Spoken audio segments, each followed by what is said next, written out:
Olá pessoal, tudo bem? Aqui quem fala é o professor Christian Mendes, estamos de volta ao nosso curso de Macroeconomia 1. E hoje vamos continuar falando aqui sobre economia aberta, porém iremos tratar hoje sobre a economia com mobilidade perfeita de capitais, né? Ou livre mobilidade de capital, perfeita mobilidade de capital, como é usualmente utilizado. Para a gente recordar, é importante a gente lembrar qual que é o formato desse equilíbrio da curva ISLM-BP para perfeita mobilidade de capital. Aqui, como vocês podem perceber, esse equilíbrio se dá onde a curva BP ela é totalmente horizontal, né, ou perfeitamente elástica. Aqui é importante lembrar que iríamos tratar também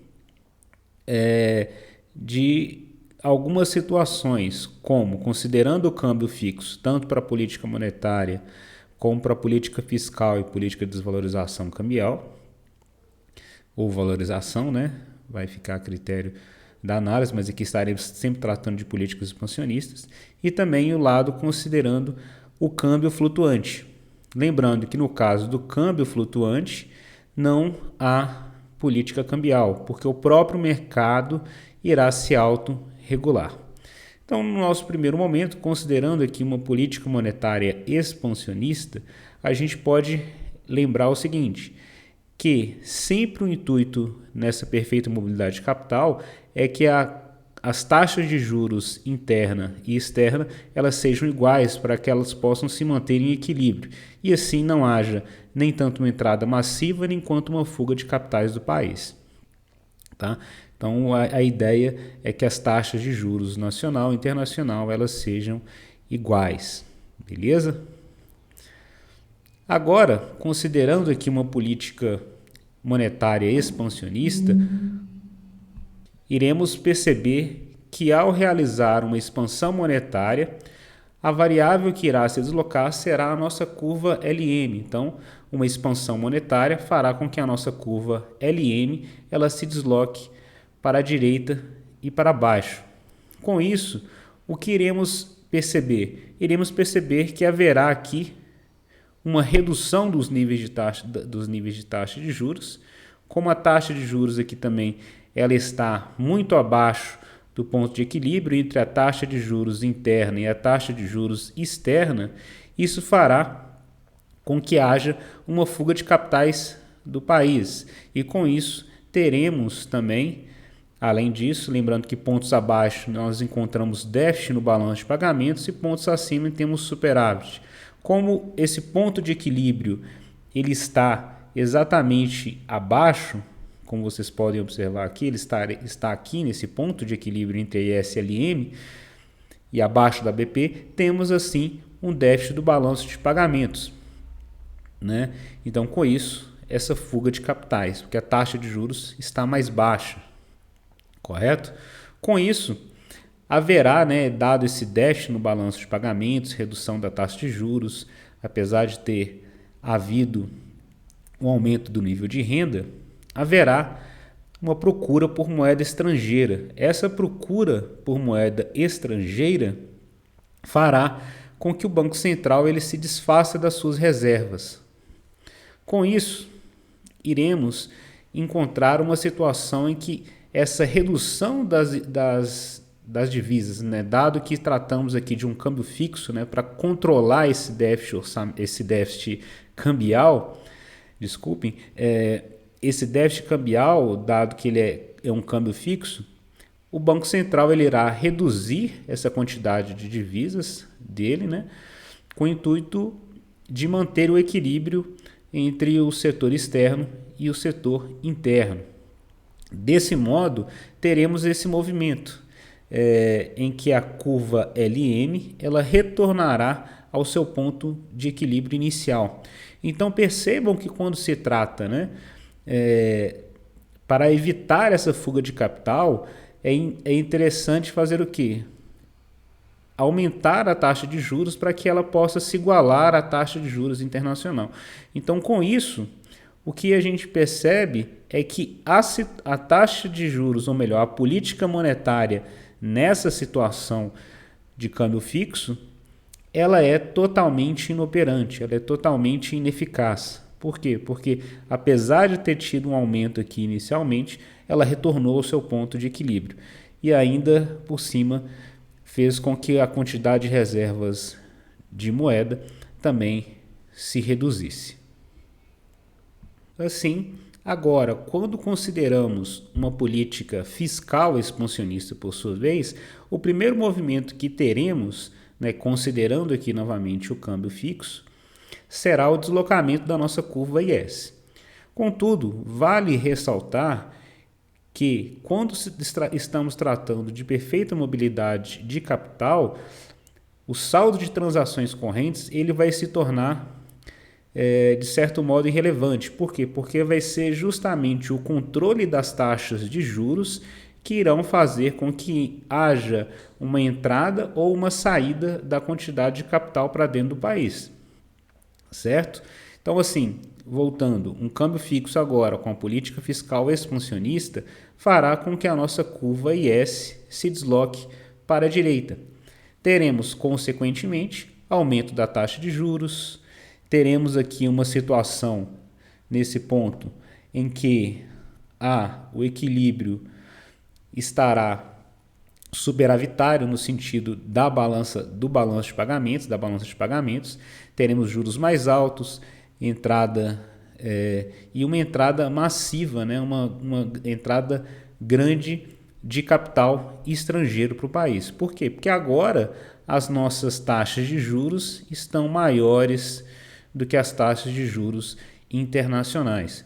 Então isso faz com que haja uma entrada e com isso temos uma situação de superávit. Esse superávit que vai haver do balanço de pagamentos, ele vai fazer com que haja uma entrada grande de moeda estrangeira dentro do país, a qual será a política que o governo vai adotar, vai ser a compra, vai adquirir essa entrada, essa quantidade de moeda estrangeira via emissão de moeda. Com a emissão de moedas para dentro da economia, qual será o movimento que irá ocorrer? A nossa curva LM, como vocês podem perceber, ela irá se deslocar para a direita e para baixo, retomando assim o equilíbrio entre a IS, a LM e a BP. Então percebam que nesse caso da política fiscal, essa ampliação da oferta monetária, além de intensificar o efeito da política fiscal, ela faz com que essa política fiscal expansionista ela se torne extremamente eficiente. Por quê? Porque ela está aumentando a renda, está reduzindo juros com o passar do tempo, voltando para o ponto de equilíbrio entre IS, LM e BP, e fazendo com que haja uma entrada grande de capital para o país. Com isso também aumentando as reservas internacionais de moeda estrangeira. Como o câmbio é fixo, isso pode ser favorável, dependendo do tipo de política que o governo venha adotar, para o controle da taxa de câmbio.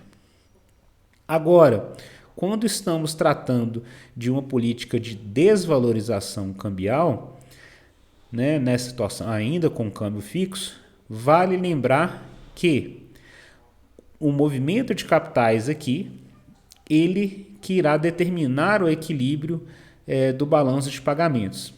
Então, a desvalorização ou uma valorização cambial, ela não irá provocar qualquer tipo de deslocamento do balanço de pagamentos. Por quê? Porque será apenas o movimento entre a quantidade das taxas de juros interna e externa.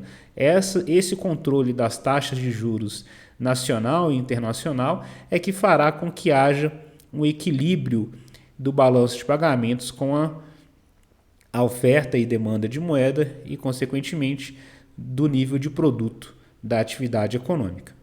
Desse modo, percebam que, considerando esse câmbio fixo e uma política de desvalorização cambial, a política de desvalorização cambial, como a gente pode perceber, ela irá fazer com que esse impacto seja sobre a curva IS. Por quê?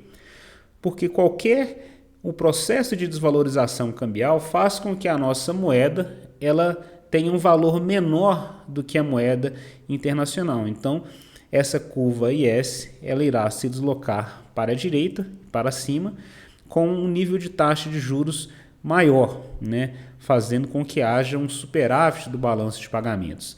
Lembrando, isso irá fazer com que haja uma entrada massiva, né?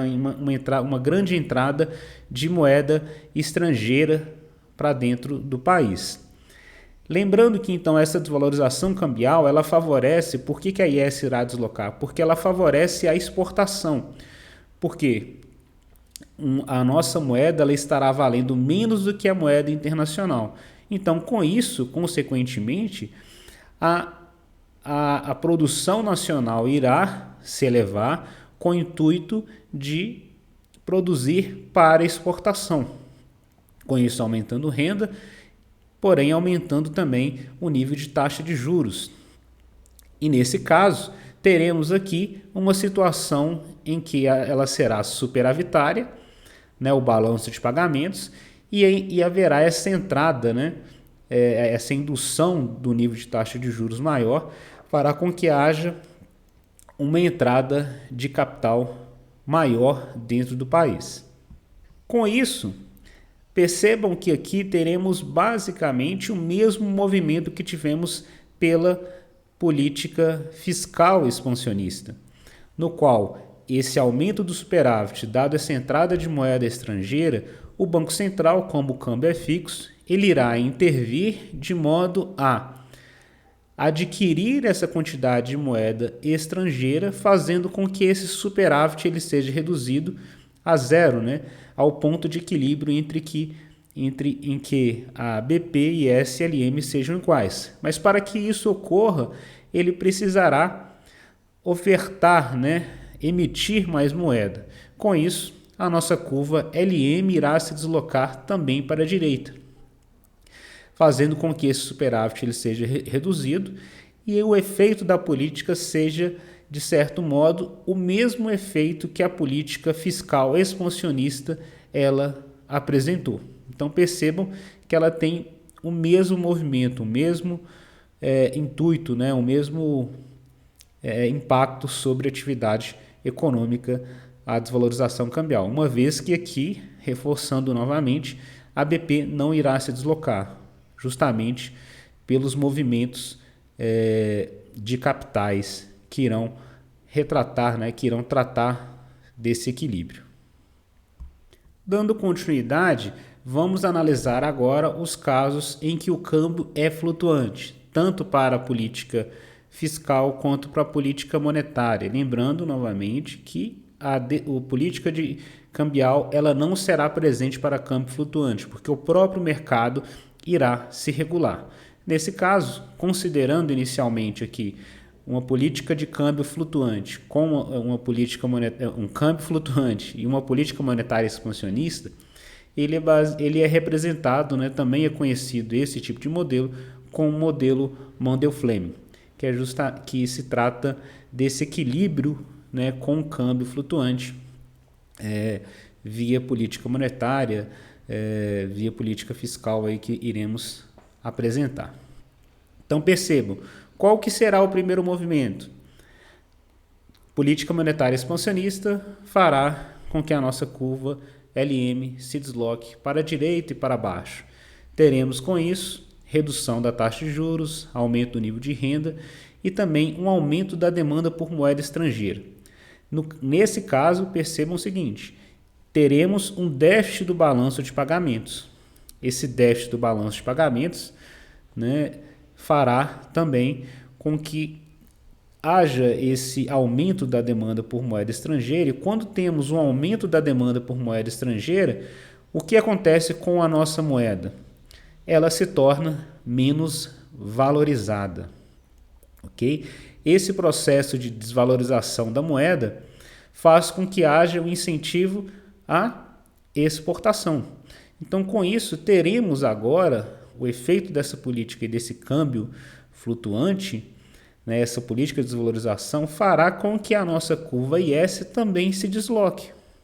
Então percebam que agora a nossa curva IS ela também irá se deslocar devido a esse incentivo, né, dado pela desvalorização da moeda, fará com que a nossa curva IS se desloque para a direita e para cima, retornando assim, né, chegando assim ao ponto de equilíbrio entre as três curvas, a IS, a LM e a BP. Ou seja, essa desvalorização, né, é claro que percebam o seguinte, essa curva LM ela não já irá deslocar de imediato aqui já para o equilíbrio. Ela irá se deslocando paulatinamente, ela irá se deslocando vagarosamente até ela chegar ao ponto em que a IS-LM é igual a BP. Até que essa política, até que o mercado interno e externo estejam totalmente em equilíbrio. Então, a política monetária expansionista para câmbio flutuante, ela se torna plenamente eficaz nessa situação. Agora, ao analisarmos a política fiscal expansionista, né, em que iremos considerar aqui o aumento do gasto público ou uma redução dos impostos da economia desse país, teremos assim o deslocamento da curva IS para a direita e para cima. Então percebam que essa política fiscal expansionista fará com que esse aumento do gasto tenha um aumento das taxas de juros, consequentemente isso fará com que as nossas taxas de juros, né, novamente aqui, as taxas de juros internas serão maiores que a internacional, o que provocará uma entrada grande de moeda estrangeira no país, dado o que? Dado essa entrada de capital estrangeiro. Porém, com isso, o que acontece, né? Nesse superávit do balanço de pagamentos, ele favorece um processo de valorização da moeda nacional. Com essa valorização nossa da moeda, a valorização da moeda do país, isso incentiva o quê? Incentiva a importação. O processo, incentivando assim a importação, fazendo com que o produto nacional ele se torne mais caro, né, devido a esse aumento da procura por importação por moeda estrangeira. Com isso, dado que o câmbio ele é flutuante, teremos desse modo uma contração automática, né, da curva IS para a esquerda, que é induzido justamente por esse processo de importação, né? Então essa valorização da moeda aqui fará com que haja um aumento da demanda por moeda estrangeira e com isso fará com que haja uma queda, né, da demanda externa até que ela se iguale ao equilíbrio entre IS, LM e BP, né?